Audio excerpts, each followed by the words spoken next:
Well, hello, everybody. I'm Ed Parcaut. I'm here with Brian Galke. Galke. Hey, y'all. Galt. How's it going, man? Good.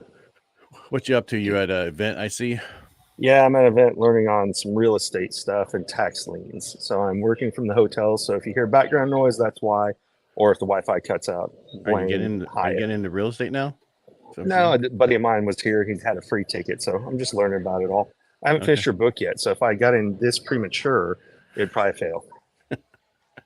All right. So we've been talking about cold calling. On Tuesday, we went through what it is, how I've been doing it forever. And we wanted to have our joker this week, which is that person who has a unique ability or to teach you your unique ability to come on and talk about it. And today we have Courtney Beauford. Let's bring him into the show. I got him. Hey, Mr. Courtney, how you doing? Good morning. How you guys doing? Good. Good. Is it? Wonderful. Yeah, I guess it is still Brian's morning. in the house. Mr. Galke's in the house. Unless you're. How am I pronouncing that right, Brian? I always wonder. You actually are. Galke is the way you say it. It's Galt if you're Steve, or other people it's Gallic and anything else known to man. So I've given up. I just go by Brian at most point. Hey, don't feel bad. I get Beauford all the time, so it is what it is, right? Well, I always think Beauford Tea Justice. So listen, that's my whole childhood, dude. My whole childhood, and I hated it. Loved the movie though. Yeah. Well, they did a remake. They did. And that's right. All I have to say about that. Yes. Yeah. Some things you don't touch, right? That's right. Some reboots should never have been passed. Yeah. I'm waiting for them to redo Airplane. Oh God, it would be like a 15-minute. You're an Airplane fan? Dude, no, it's just the things that you can't say on TV anymore. This is true, theater. Which is that entire movie, all of Blazing Saddles, all of anything Mel Brooks, basically done. Yeah. Well, I mean, you think about just even the basics of it when they're talking about smoking and non-smoking on the plane. Nobody will get that reference, right? Nope. So you got to take that joke out, and then definitely don't make fun of terrorists or anything else. So I didn't even think about that. You're right. God, I forgot you could smoke on planes back in the day. You sure because that was one of the jokes from Airplane is, do you want the smoking or non-smoking section? And he said smoking. They gave him a ticket, and it's smoking because you literally the front of the back of the plane was the smoking section. Yeah. Well, that was the dumbest thing because, you're in the non-smoking, but you're right next to the smoking. What's the difference? When they used to have it in restaurants, that was a long time ago. Yep. 100%. And that's about as long as, cold calling's been around. Forever. It's true. Yeah. Since the dollar 1870 is when it started with the National Cash Register. Really? Yeah. That's a fact? That's a fact, yeah. So basically what they would do is because all the general stores is where you would go in to use the phone. Mm-hmm. And then they needed the cash registers in the general store. So they would be calling all the general stores about their cash register and set up an appointment to go in there. So really, Ed, what that means is that Courtney didn't listen to Tuesday's episode to know that fact. So we should just get rid of him right now. Listen, I'm a super busy guy. I've got so much going on. I got my hands in so many different buckets, You know how it is when you're me. No, we don't know how it is with you. So why don't you tell us? It's true, you don't. Right. So you probably haven't been watching a lot of the shows, and that's okay. But we talk on Thursdays. We have someone come in who's an expert in what they do and that of what we're talking about, and that's what you are today, our expert about cold calling. Because I know in the real estate industry, you do it a lot. In the mortgage industry, I've done it my whole time in, and people are afraid to make phone calls. They are. And you want to kind of talk about how you kind of do it and how you got into it? Yeah. So, and I'll tell you, I was lucky when I first started real estate in 2011. One of the things that my broker told me is that, you definitely have to get on the phone. Well, for me, it was easy. It was an easy fit because I'd worked for Citicorp Credit Services for almost 10 years. Right out of high school, I was a customer service rep, so I was on the phone. So the phone was a very comfortable place for me personally. And so because I had that comfort, I think it was much easier for me to pick up the phone and talk to people I never talked to before because I've been doing it for a decade already. So, that's kind of where I got started. And for myself, when was it? Early 95, 96, I went to work for Blue Shield in Thousand Oaks, and I started calling small businesses. And for a 6-month period, that's all I did every day. And I actually started learning how to talk to people on the phone and listen to the tones and inflections in their voices to connect with them, listen to the background to hear where the difference now is you could find their picture on Facebook, LinkedIn, that kind of stuff. You keep going forward like that. And I'm sorry, I got distracted because my computer's saying my battery's dying already. I'm having some issues in this room lately, but anyway. So talk kind of, how you were getting into it. How do you deal with it today in today's world? So let me just, before I hop into how I am today, let me tell you how I started doing it. So when I first started real estate, just like everyone else, I had no business. And because I had no business, I had no one to call really, or at least I thought I didn't. So what I would do is I would grab one of someone in my brokerage's listings or my broker himself's listings. He didn't mind me using his listing as a way to call people. I would go into the white pages online. I'd find that address on a map, and I'd look for all the streets, and I would literally just call people out of the white pages. That's kind of how I got started. I used Mike Ferry scripts that I gotten from a book in the library at our brokerage, and I just started, knocking it down that way. And I was terrible at it, but I did it for 7 to 8 hours a day, and didn't get much out of it. But what I did get was practice and what not to say and what not to do. Yeah. And I don't know if people could do that today. No, I don't think so. And it's funny, but when you're talking about cold calling isn't just necessarily being on the phone. Cold calling is also door knocking. Believe me, there's nothing colder than knocking on a stranger's door. I wouldn't even do it today, I don't think, for a few reasons. Reason number one, I'm a 6'2", 250-pound man, and I wouldn't want my wife answering the door for me, quite frankly. I just wouldn't, because the world is a weird place. And so I get that, and I'm conscious of that. But the way that we deal with it today is a little bit different. We just moved over to a new brokerage, and we're starting some new systems. And one of those things is on Mondays, we have what we call Monday Madness, and we literally come in at 8 o'clock. We practice our scripts from 8 to 9. We kind of bounce things off of each other. What are you seeing? What kind of objections are you getting? That kind of thing. And then we jump right on the phone and we knock it out all day long, literally from 8 a.m. until about 4:30, and just on the phone doing the thing. Because that's really, at the end of the day, social media is great. Mailers are great, but you're not going to get the return that you need by not getting on the phone. You have to get on the phone.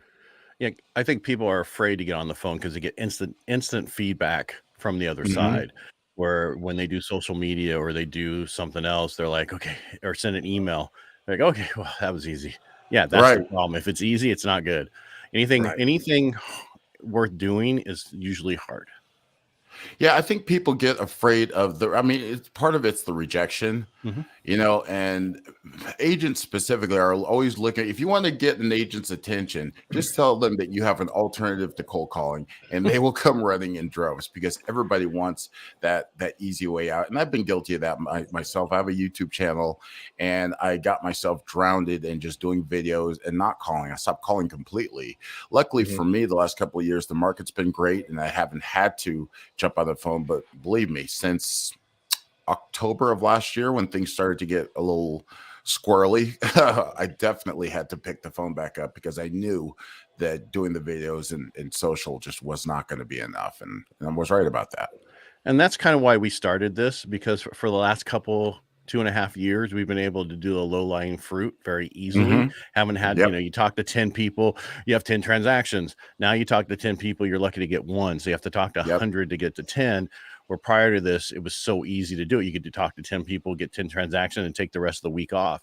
Now you actually have to get back to the way it is, which is sales. And I think we forget we're a loan officer. No, you're a salesperson who actually does loans. And the same with the real estate. Right. You're a salesperson who does real estate sales. And you need to get back into your understanding how to talk to people, how to connect with people. And that's why I like what Brian teaches about face, how to actually talk to that person, getting to know that person first by their facial features, and then being able to talk to them the way they want to hear it.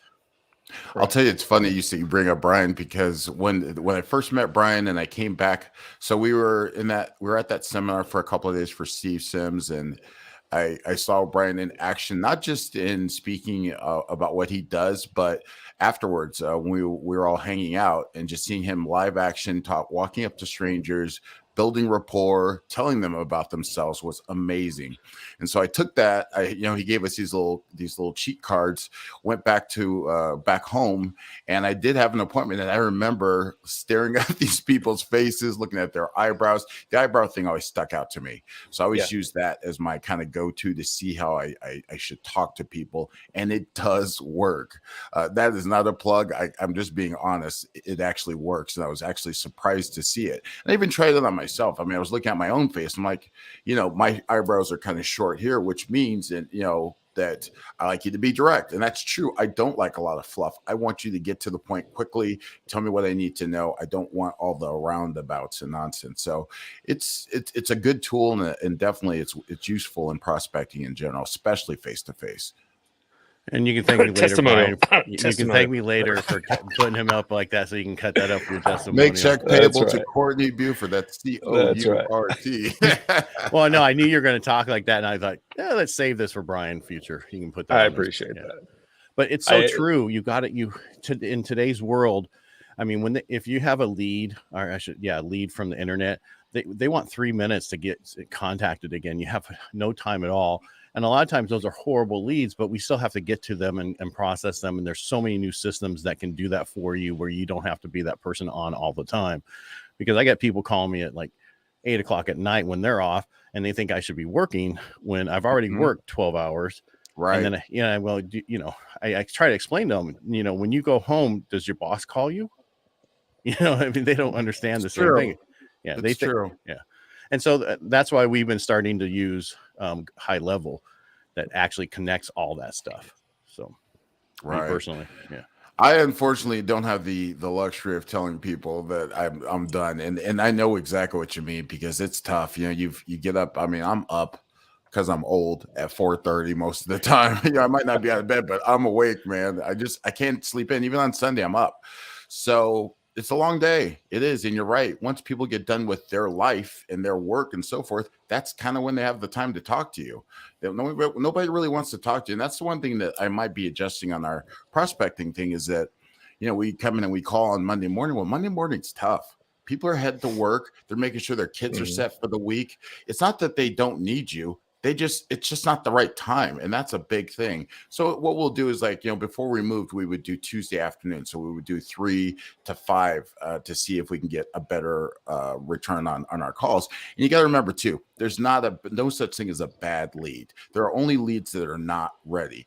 I've chased people for 3-4 years before I've gotten a deal before. It just depends on being there at the right time. Because the truth is, they're going to grab who's closest to them. They may have been talking to you for 3-4 years, but if they meet somebody at a cocktail party and their wife just decided that they need a bigger house, guess who they're going to use? It's not going to be you. It's going to be the guy standing right in their face, giving them the information in real time. And that's why you have to make sure proximity is so important. Mm-hmm. Well, who's it? Grant talks about being omnipresent. So it's not just meeting and cold calling somebody. How do you stay presence of mind? Because like you said, life changes all the time. Somebody drives past a house that they suddenly want, and they didn't think they were in the market. Or somebody calls and makes an offer on their house, and then they're thinking, well, let's take the money and go get something else. That's why, yes, omnipresence. We talked a little bit before. You're doing the videos, you're trying to get yourself out there. So you're doing the videos to stay on people's social media and their feeds. You're cold calling people. And that's one of the things we're talking about. It used to be, there was a little bit of inventory. So things used to be easier, right? People came to you nonstop. Now that there's so many people who got into the industry, you have to stand out that much more. Yep, 100%. And I like that word omnipresent, because it's so true. And that's kind of how we do our prospecting. Aside from the calling, there is that social media aspect where you're staying in front of them, and there's mailers. You have to hit them at every front you possibly can, because familiarity breeds trust. That's a fact. Right. So they may not necessarily know you, but they think they know you. They feel like they know you. And that's why show a little bit of your personal life in your social. Show a little bit of who you are, because they want to know who you are. They want to know and like and trust you. I mean, that's the way you get it done.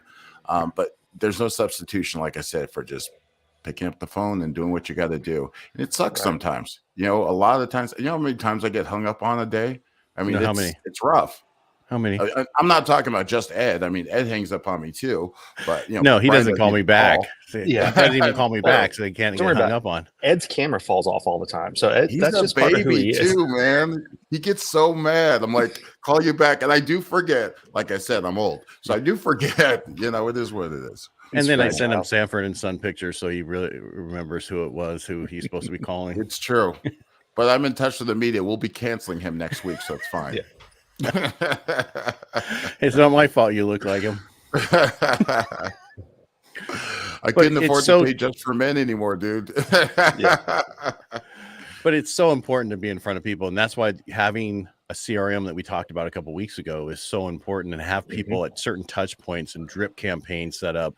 But you still need to contact them. I've called people for, like you said, you've done it for 3 years. I've had people where I keep calling them and I just leave on the message, hey, I'm going to call you until you tell me not to call you anymore, because I've had people who have said to me, you've been calling me for the last 6 months and I wasn't ready, but you kept reminding me that I needed to move forward on this. And I want to thank you for doing that, because most people fall off after the 8th call, right? But it usually takes that 8th call to get to somebody sometimes.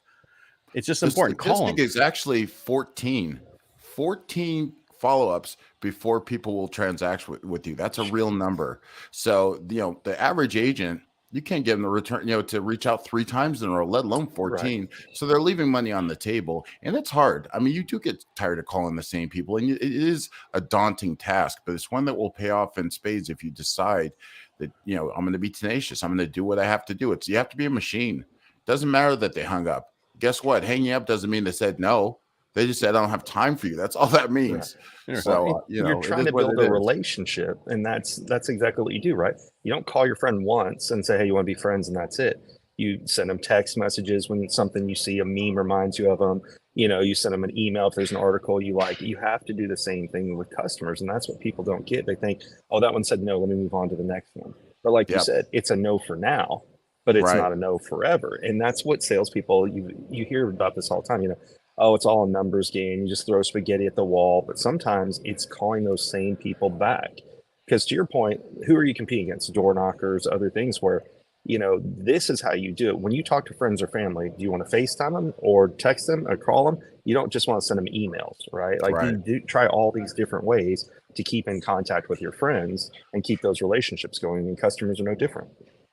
Yeah, in our fast-paced world, it's important that you hit them on a couple of fronts after you call them too. So what I typically do, I'll make the call. If I have the, if I know the number's good, obviously, and I know it's a cell phone, I'll also text right after, like literally in that moment. I also do video text. I'll turn the phone around and say, hey, Joe, just reaching out, seeing how you're doing. That's it. Not, hey, are you ready? Just seeing how things are, and that's another thing that people can kind of, sometimes it's not okay to beat them over the head with the are you ready? Are you ready? Maybe it's just checking the temperature, just staying in contact. They know what you do. You know what I mean? You just have to stay in front of them. That's it. And liking their stuff on Facebook is not the answer either. You've got to comment. You've got to make sure that you are engaging them. You have to just heart it. Care. What's that? You can't just heart it and that's it. No. Well, if you're Ed, you can. I don't know. That's true. Well, I had somebody who came up to me yesterday and they're like, I was supposed to know who they were, but I didn't know who they were because I've never really met them, but they've seen all my videos and other stuff. So they know me, and she thought I should know who she was. And it's not that it was not a negative. It's just, she's my rep for the radio show, new rep. I've never met her. And she's like, I'm so-and-so. Oh, I didn't know that. She goes, oh, I thought you knew me. It's like, I've known your name. That part though. I like being recognized. Like people, like I'll be in model homes because they do all these little model tours on YouTube, and I'll be there and people walk by me. Hey, Courtney. I'm like, do I know you? They're like, no, we watch your videos. And then immediately my mind goes to, well, if you watch my videos, why am I not here with you? You know what I mean? Well, that has to do with your call to action. Yeah, that's on you. Listen to this guy. It is. Whatever. It is on you. That's your call to action. You're probably right about just that. Just go, hey, what's your name so I can unsubscribe you since you're not here with me? But the takeaway. Right. Do the takeaway. Yeah. I want to go back to your no, right? You're saying, because people, even though they say no, it's that thing I talked about before. It's that it's that KNOW where you haven't given them the knowledge to overcome waiting at that point, and we haven't done that. And you have to get to that point with your clients, prospects, till they turn into a client. You have to help them find out what is that point where they're going to move forward on it. And Brian calls it commission breath, when you call them all the time and you're trying to sell them something. And you can't have that. That's horrible. You got to act like you don't. Right. I don't care if you have no deals in the pipeline. You got to act like you got 100 deals in the pipeline. You're right, because you don't perform. It's almost like being ahead in a game. If you're ahead a few points, you're looser, you feel better, and you're performing better because you don't have that weight on you. Same with escrows. If you've got 2 and you know your bills are coming due and you just have enough to, you're going to be that guy. You're going to have commission breath, and it's working against you. So it's very important that you stay stacked. You stay as many ahead of the game as you possibly can, and like I said, it's important that you garner those relationships and that you guard them and make sure that you're doing your part. You've got to be the one. If someone transacts without you, it's not their fault, it's yours. You've obviously not shown your value. You've obviously not let them know. You just weren't in the right place at the right time. You know what I mean? What I'll do is I'll cut that up and send that to you so you understand why that person was at the house with you and didn't call you first. Well, this will be my last appearance on the Ed Parcaut show. I'm heading out. Don't worry, I'll do one without him. You can come back. But we're all at fault for this. You know what I mean? True. We only have so much time in the day, right? We really only do. So we need to use every system we possibly can, everything out there that can help us to get in touch with these people, and then still add that next personal thing that you need to do, because you need to build that rapport with every client you can. That's the relationship's the most important thing. You talked about how we do all this video, we do postcards, we do all this other stuff. That's just so people know who we are and what we understand the process, we understand what mortgages are and all that kind of stuff, or you do real estate, but they still don't know who we are. Yep. So I agree 100%. Yeah, it's tough, man. It's time consuming too. I mean, it's an all day, everyday thing. Literally, when I wake up in the morning, the first thing I do, it's probably not the best thing, but I pick up my phone, I post a couple of things so I don't have to worry about it later on. Then I get out of bed. I literally do it from bed.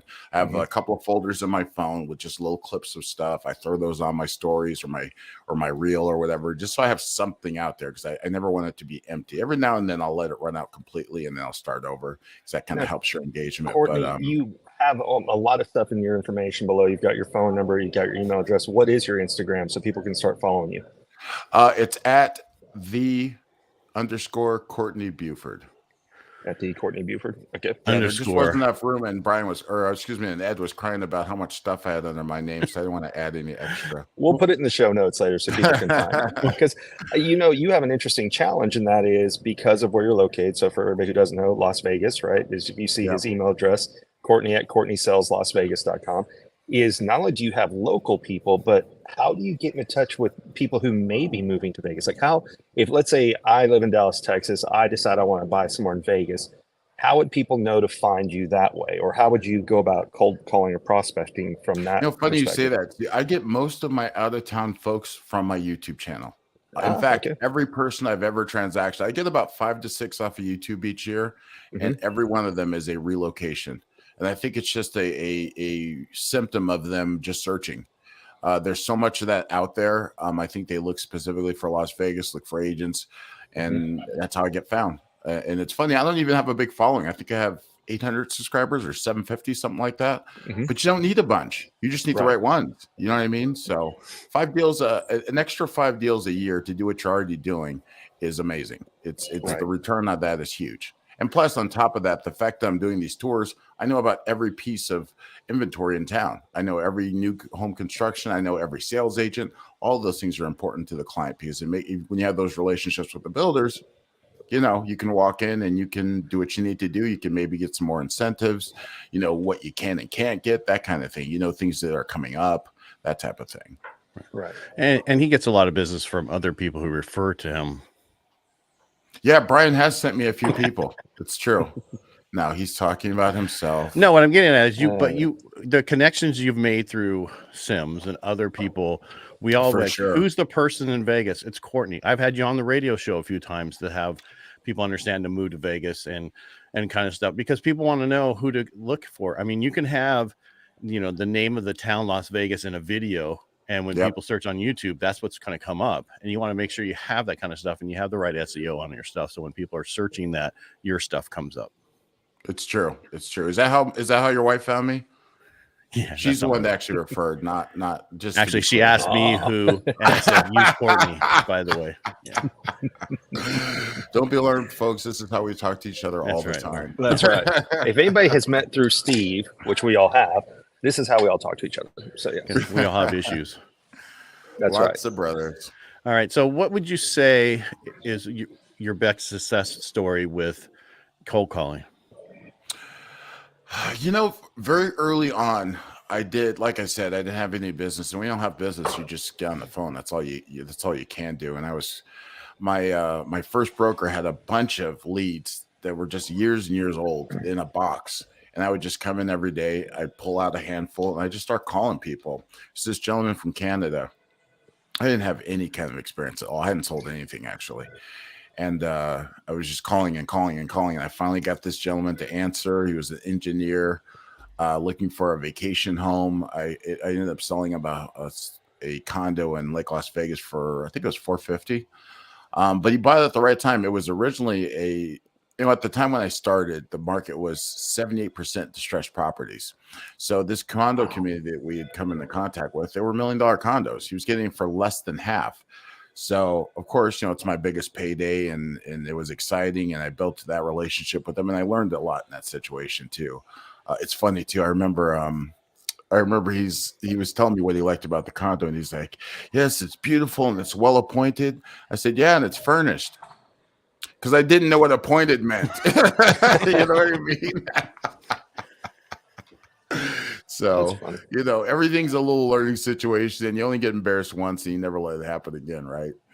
No, because there'll be something else that you get embarrassed over. 100%. I learn something every day. It's funny. I'm one of those people. The three of us met at a seminar, oddly enough, because I've always been, probably in the last 5 years, I've really gotten into spending money to get better, spending money to make sure I meet the right people, and I never sit back and say, "Well, gee, I learned this, and so I know all that, and I'm done." Everything's constantly evolving. You can always find something and learn something from somebody that you might not necessarily be looking for, for that kind of information. New agents, because they don't know the script or they don't know how it's supposed to quote unquote be done. They may say something. It happens all the time. May say something like, "Oh wow, I should use that." Because it worked really well, because they're coming from a place of being genuine, not necessarily from a place of I need to get the sale. They're just talking. So you can learn something from everybody, be it a 6-month-old agent or a 20-year agent. I know plenty of 20-year agents that are afraid to do video, afraid to get on the phone, quite frankly, and have those kinds of holes. But new agents, man, they're hungry and they'll do anything. And plus, they're younger than us. They are nimble on social media. They have skill sets that we try to acquire, but they just came out of high school, college, or whatever, and they have those skills, and those skills are paying off in big numbers. But the only skill they don't have is calling. It's true. You're right. So that's what I was going to ask. So there are two questions for people who are new to that.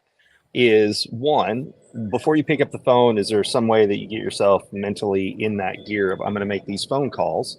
So that's question number one. And then question number two is, after a series of rejections or bad calls, is there some type of reset you do for yourself that then you can pick up the phone and keep going again? That's a great question. So what I always do, as far as getting prepped, not really. I mean, we practice our scripts. I used to, in the old days, I'd put on music and just kind of get yourself fired up that way.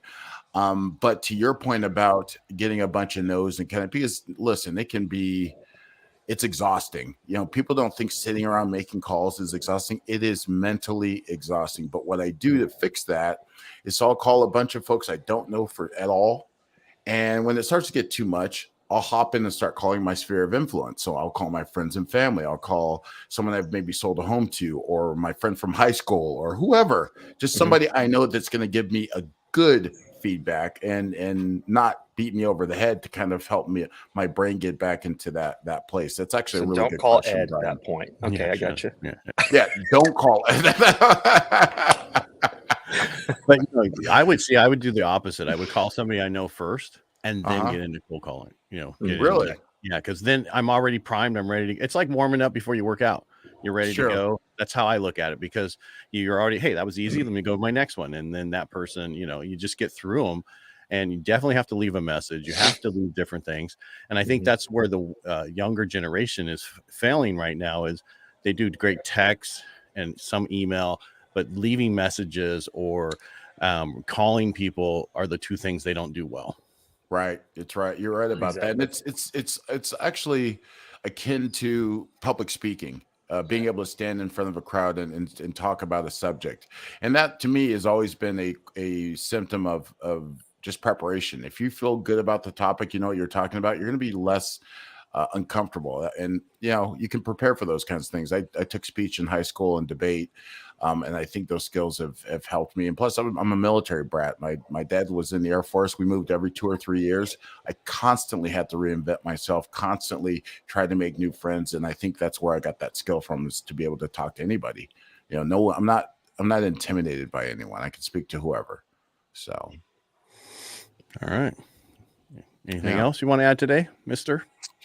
No, just thanks for having me. It was good talking to you guys, as always. I would say to new agents out there, you've got to do the hard thing. And the hard thing is making the calls. And another quick tip I'll give you is don't call in multiple hour blocks. We typically call for 45 minutes, take 15 minutes, get up out of your chair, walk around a little bit, move around, grab a snack, grab coffee, whatever, come back another 45, take a 15-minute break. It sounds small, but it is very difficult to sit for 2 to 3 hours, or sit from morning to lunch and just be on the phone the whole time. You're not going to want to finish the afternoon. You're going to get sick of it very quickly. So give yourself these little incremental breaks and get back in. It will keep you focused.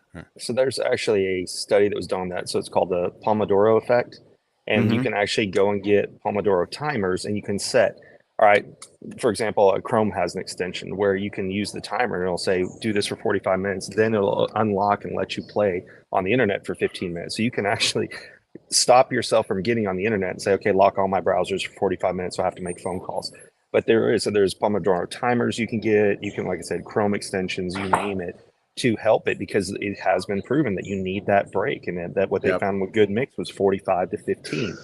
Some people do 30 and 30, 50, 10, whatever it is, but you need that break, because, what they say, motion creates emotion. Get up, walk around, then come back and restart that process all over again. And that's a great point. I'll say one other thing too, is to make sure you track everything, track every dial, track every conversation, and our goal is typically to have 30 meaningful conversations. A meaningful conversation doesn't necessarily mean I'm ready to transact today, but someone that's willing to talk to you, someone that's willing to build rapport in a relationship with you. That is a good call. And that might be a call that may go on for the next couple of years. And here's the other thing too. Always remember, that person you're talking to may never buy from you, but that doesn't mean they can't refer you their mother, their father, the guy they work with. I've had people that have never bought anything from me that have referred more business to me than anyone I've ever sold for. So everybody's a client. Everybody's a customer. It doesn't mean they necessarily are going to buy from you, but they can be a voice for you in their crowd. Always make sure that you're touching people that can touch other people for you, and that chain continues. Just don't sniff their hair. Yeah. Unless you're so one thing for me. Yeah, I want to add one more thing. So when we're getting ready for Tuesday's show, I did some research, and they said calling between 10 and 11 and at 2 is some of the better times to actually do cold calling. But the other thing that I do is I found this a while back. It was 8 before 8, make 8 phone calls before 8 a.m. because you could pretty much catch people on their way to work in the car. Really? Yeah. Because they're driving, dropping off to school, dropping off, going to work. They're stuck in their car for a while. They'll take your call. You can talk to them. And that's what they call 8 before 8. And I was like, so it's a unique. I never heard that, but I'll try. I'll be honest with you. I'm afraid to call people before 8. I know if somebody called me before 8, I'd flip out. I totally would. First. It should be somebody you potentially know, not like a brand new lead, because they're going to go, that's outside of the legal time period that you have to call me, which is 8 to whatever. So you're hitting your SOI that 8 for 8 or before 8, right? Yeah, okay. because that's the same thing as like around 5, 4 to 5, they're driving home, or 5 to 6, there might be driving home. True. We have a lot of people commute. So those are the great time for us. So that's why I work late Tuesdays, Thursdays, is to connect with those people in the evening, because like I tell you, it's like, I don't work all the time, and people think I work all the time, but I want to work late a couple days a week, and I've already set up my time so that works for me, and that's how I do it. Yeah, here in Las Vegas, because we have such a huge contingency of hospitality workers, the hours and so forth are so crazy. Some people, this is their nighttime, so they may take your call. You know what I mean? So for Las Vegas, it's a little bit different, but I get your point. It's not a bad idea. And actually, because it's Las Vegas, that may add more credence to that 8 before 8, honestly. And the only reason we put anything else in there is because we don't want to make that phone call. Right. Right. Oh, this might not be a good time. They're going to be sleeping. They're this time. They're working. You have You're no talking idea yourself their out of the schedule. call. Yeah. Totally. You don't. Yeah. So stop doing that. Just make the call and move on. Yes, Brian. So Courtney, you said you do cold calling. You have a YouTube channel. You do social media every morning before you get up. You attend open houses to meet people. What else is in your tool belt that most people wouldn't know or think that a realtor does? I've been running Google display ads as well. That's just that's a brand recognition thing that I do. But I've also started, in fact, today at noon, I have a training for geofencing. And I'm hoping that I can push ads to specific target areas of the city. I live in the north. I want to position all my business in the Northwest. And so I'll be hitting that particular area with ads and hopefully, push them to a landing page and capture some leads that way. But every chance you can, I mean, people throw away mailers, but it doesn't mean they didn't look at it before they throw it away. And if you do it consistently, and remember, consistently means for mailers, it's about 18 months before you usually get anything out of them. People stop long before that. They don't want to spend the $300 or $400 every month to not get anything. And so they give up too soon. But typically, if you can hold out for 18 months and budget, and maybe that means instead of mailing to 2,000 homes, you're mailing to 500 homes and being more consistent, as opposed to trying to sell to the world. Find your little piece and beat it to death, right? Until something pops. But manage your budget in that manner, and I think you'll have success.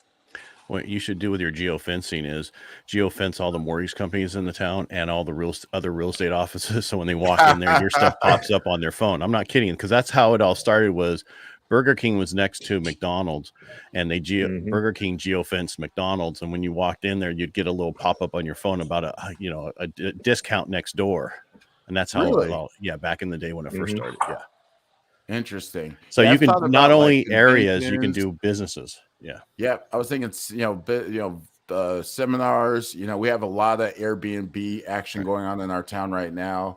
Those kinds of things. There's 100 things to target, but I'm going to start out with homes and see what happens, and then hopefully it grows.